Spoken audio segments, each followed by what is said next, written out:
नाग, तुम कैलाश तक नहीं जा सकते। मुझे वहां चलकर ही जाना होगा। देवी पार्वती नंदन को बस एक झलक देखकर शीघ्र ही लौटूंगा। स्वामी शनिदेव, ऐसा कुछ भी मत कीजिए जिससे देवी पार्वती के पुत्र के जीवन पर कोई संकट आए। अपनी दृष्टि से उसे दूर रखिए। समस्त देवलोक आनंद पा रहा है उसे देखकर, केवल आप ही वंचित रह गए उसे ना देखकर।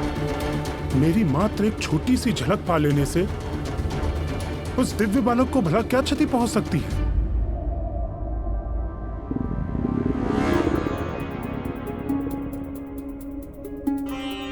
क्या हुआ पुत्र? पता नहीं माँ, अचानक मेरे उदर में हलचल हो रही है।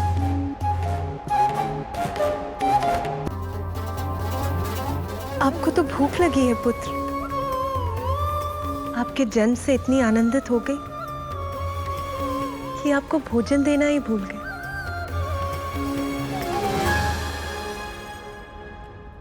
देवी कामधेनु,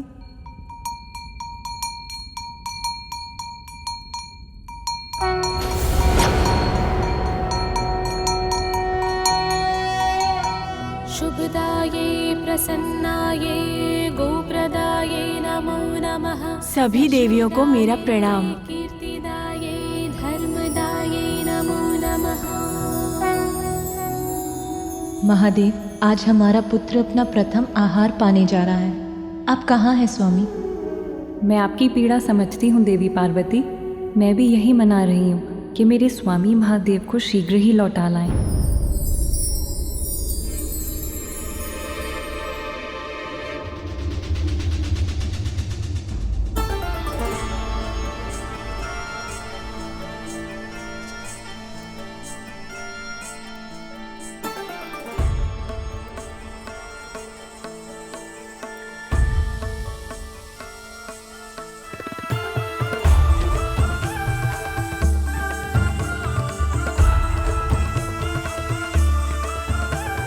मेरे प्रभु भोलेनाथ, इन पापी अधर्मी असुरों के मध्य रहने को बाध्य हैं।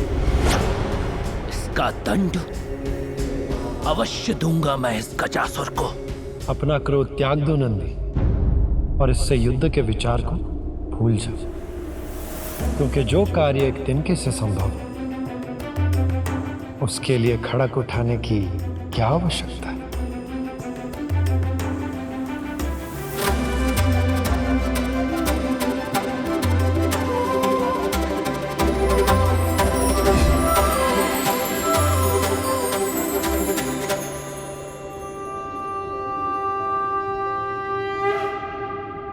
श्री हरि ने ये कैसा वेश धारण कर लिया? कैसा दिख रहा हो नंदी में? प्रभु, मैं भोले बाबा का गण आपकी माया कैसे समझूं?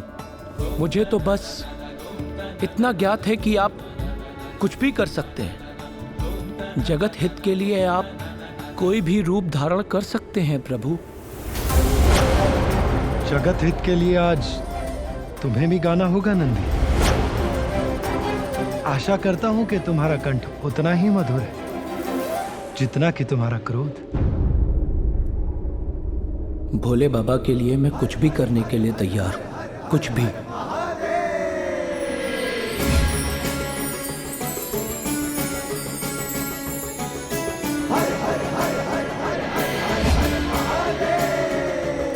धन्य है आप प्रभु, और धन्य है आपकी माया।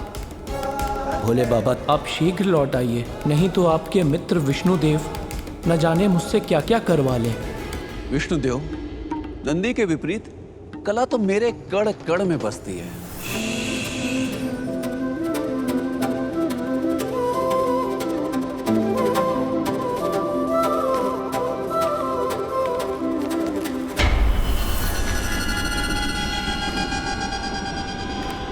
प्रणाम देवी कामधेनु। आप तो सभी गौ की दिव्य माता हैं, जीवन की निरंतरता और समृद्धि की प्रतीक हैं। अपने पवित्र दुग्ध से मुझे अपने पुत्र की भूख मिटाने की अनुमति दीजिए। माता, आपने शुभ कार्य के लिए मेरा आवाहन करके मुझे कृतार्थ कर दिया।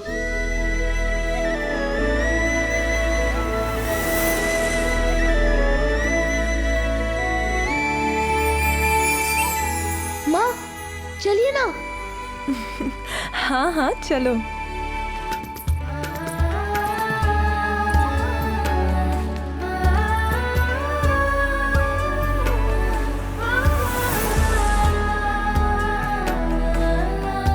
माता, आज मेरा दुग्ध आपके दिव्य पुत्र का आहार बनेगा। मैं धन्य हो गई। भविष्य में जब भी आपको मेरी आवश्यकता हो, आप निसंकोच मेरा स्मरण कर लीजिएगा। अब मुझे आज्ञा दे माता।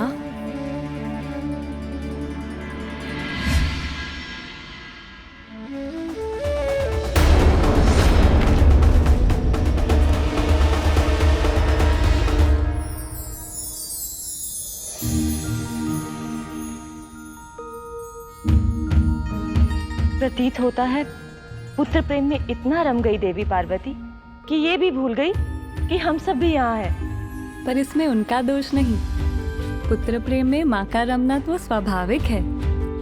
मेरे विचार से अब हमें इन दोनों को यहाँ पर एकाकी ही छोड़ देना चाहिए। आह, कितना पावन, कितना उजला, मीठी सुगंध वाला ये दुग्ध अवश्य अत्यंत स्वादिष्ट भी होगा।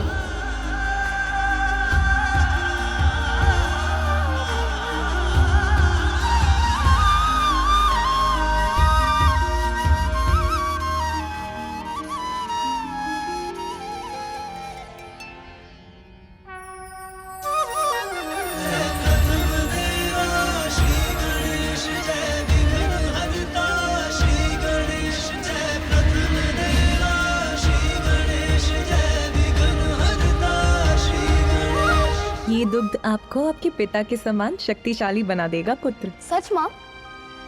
तो और पिलाइए ना।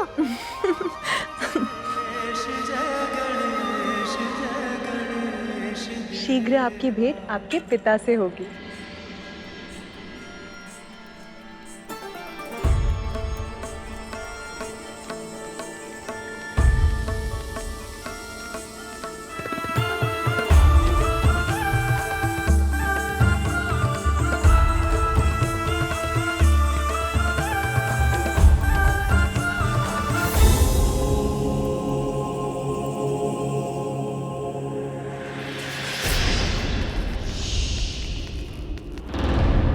उत्तम, अति उत्तम। तुम्हारा नृत्य अत्यधिक मनमोहक है सुंदरी। त्रिलोकी विजेता गजासुर तुम्हारे नृत्य से अत्यधिक प्रसन्न हुए।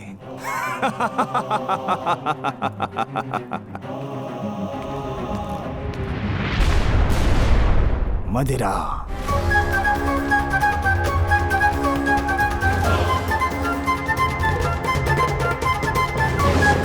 दुष्ट असुर शीघ्र मुक्त होंगे मेरे भोले बाबा तुम्हारे उदर से।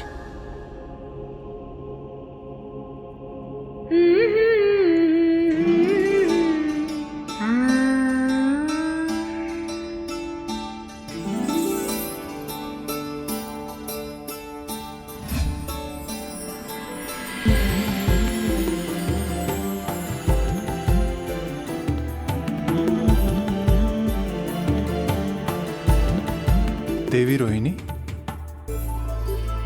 स्वामी आप मेरा अपने पति चंद्र का तिरस्कार कर रही हैं। तिरस्कार?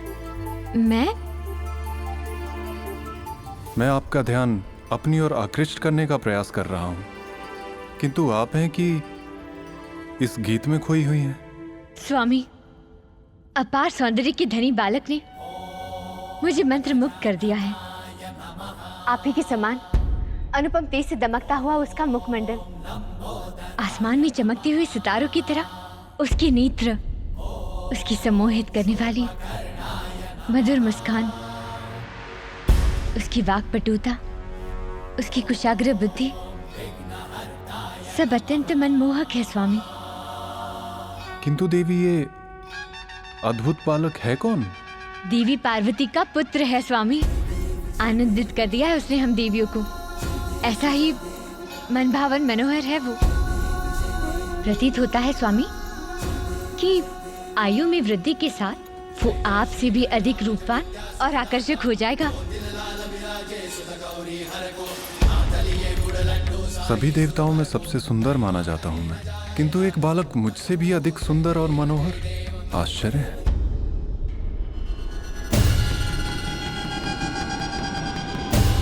संध्या हो चुकी है। मुझे थोड़ी प्रतीक्षा करके रात्रि के अंधकार में छिपकर वहां जाना चाहिए ताकि कोई मुझे देख ना सके। रुको!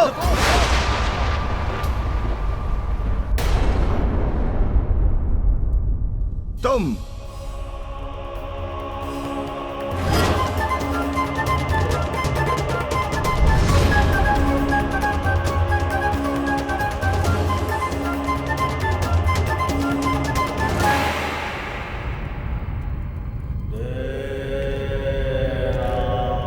मेरी दृष्टि से कुछ भी नहीं छिपा है।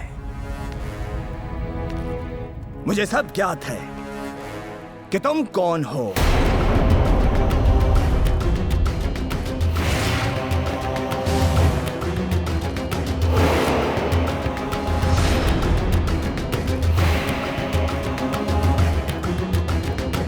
अवश्य तुम ही हो हमारा विशेष मनोरंजन। तो विलंब क्यों? प्रारंभ करो।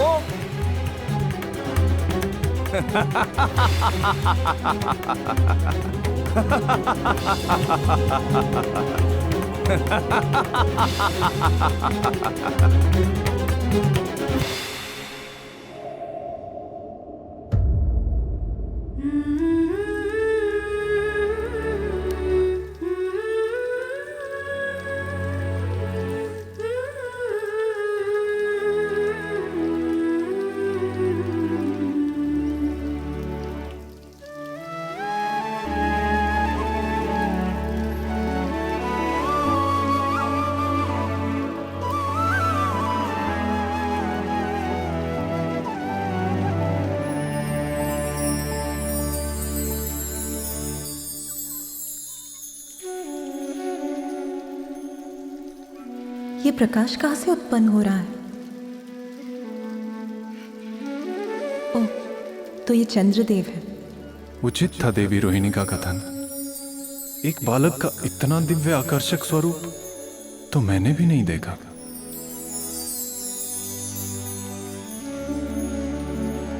चंद्रदेव, अपने प्रकाश को कम कीजिए, सोने दीजिए इसे।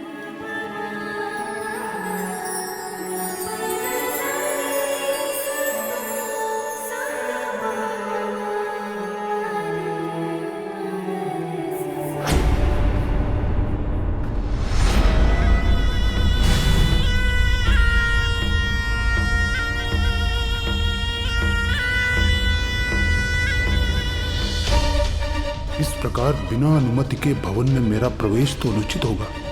कदाचित मुझे पीछे से छिपकर जाना चाहिए और कक्ष में जाकर ढूंढना चाहिए माता पार्वती के पुत्र को।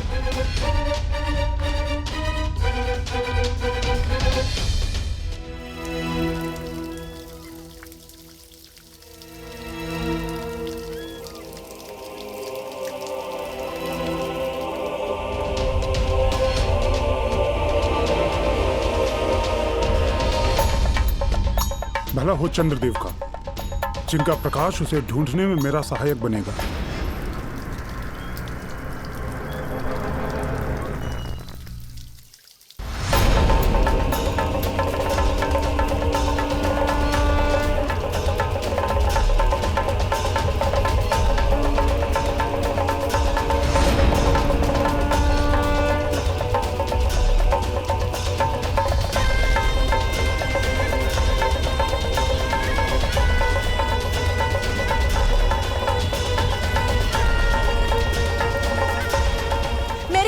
सुनेंगे तो मैं आपको श्राप देती हूँ।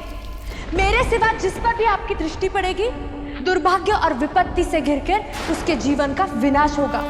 कदाचित यह संकेत है, मुझे और आगे नहीं बढ़ना चाहिए। मेरी दृष्टि से उसका अनिष्ट हुआ तो मैं अपने आप को कभी क्षमा नहीं कर सकूंगा। चलो, अपने हृदय को तो मना भी लूंगा, किंतु माता पार्वती के कोप से कैसे बचूंगा? कदाचित मैं व्यर्थ ही इतनी चिंता कर रहा हूं। दूर से बस एक झलक भर देखकर अपनी दृष्टि फेर लूंगा, बालक के निकट तक जाऊंगा ही नहीं। कैसे देखूं उसे? उसका मुख तो माता पार्वती के आंचल से छिपा हुआ है। संभव है, यही उचित हो। मेरी दृष्टि इस बालक को संकट में ही डालती, कदाचित नियति को भी यही स्वीकार है।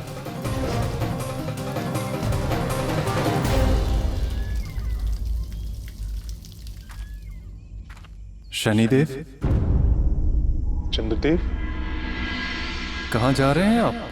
अभी तो आपने उस बालक को ठीक से देखा भी नहीं।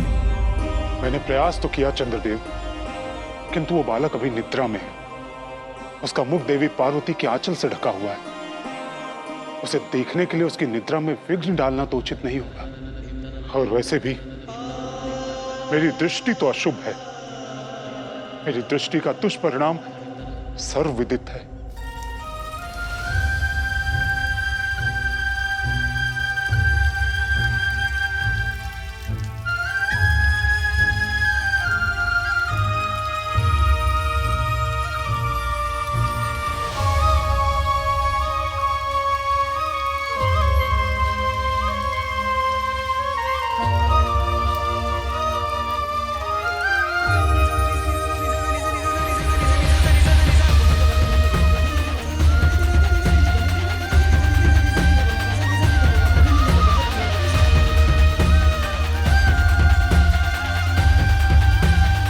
शनिदेव, अब वो निद्रा से जागृत हो चुका है। जलाशय के जल से क्रीड़ा कर रहा है।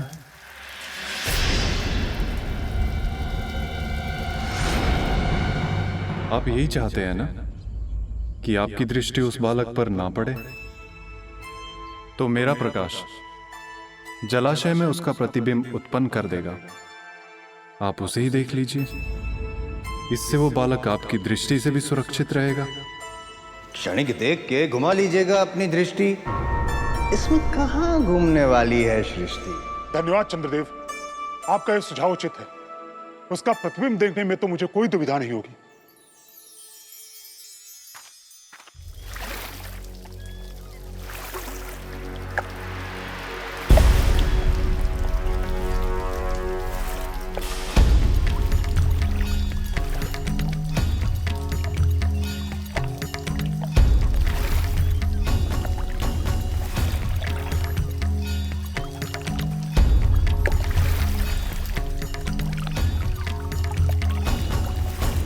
ये जल शांत और स्थिर होगा, तब तो इस बालक का स्पष्ट प्रतिबिंब देख सकूंगा मैं।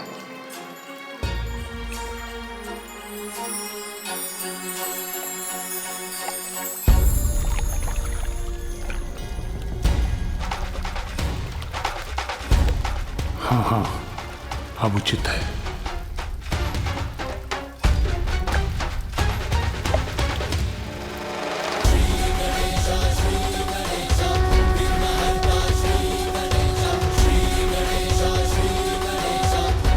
देवर्षि ने सत्य कहा था। कितना मनोरम रूप है इस दिव्य बालक का। इतनी मनोहर मुस्कान, मोतियों के समान चमकते दंत, नभ के तारों से टिमटिमाते उसके निर्मल नेत्र। अनुपम, अलौकिक है ये बालक। इसके अद्भुत रूप की एक झलक तो प्राप्त हो गई। कितना अनोखा दिव्य रूप है बालक का।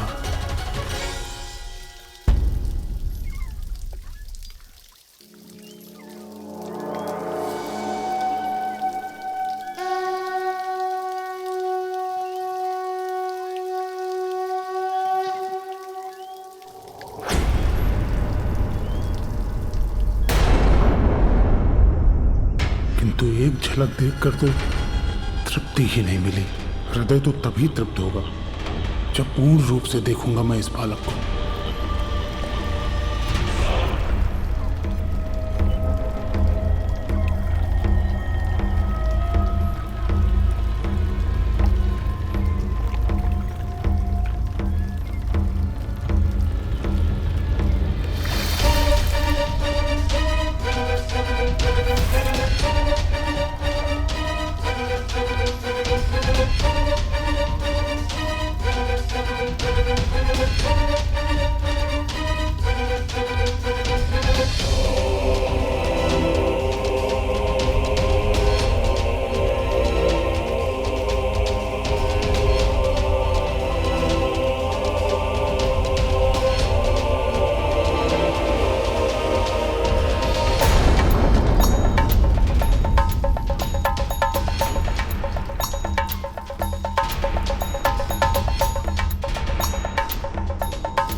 ये कैसा अनर्थ कर बैठा मैं।